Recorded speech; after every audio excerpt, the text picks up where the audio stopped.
Dalam festival beranyut ini, setidaknya ada 27 tim peserta turut meramaikan lomba mengumpulkan sampah di sepanjang aliran Sungai Kelingi, yang dimulai dari Kelurahan Linggau Ilir hingga ke Bandungan Waterfront.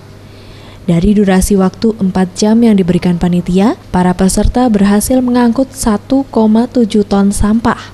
Menurut panitia pelaksana, Hendri Almawijaya, peserta yang ikut lomba ini berasal dari berbagai elemen, seperti petani, pedagang, mahasiswa, pekerja swasta, dan organisasi kepemudaan.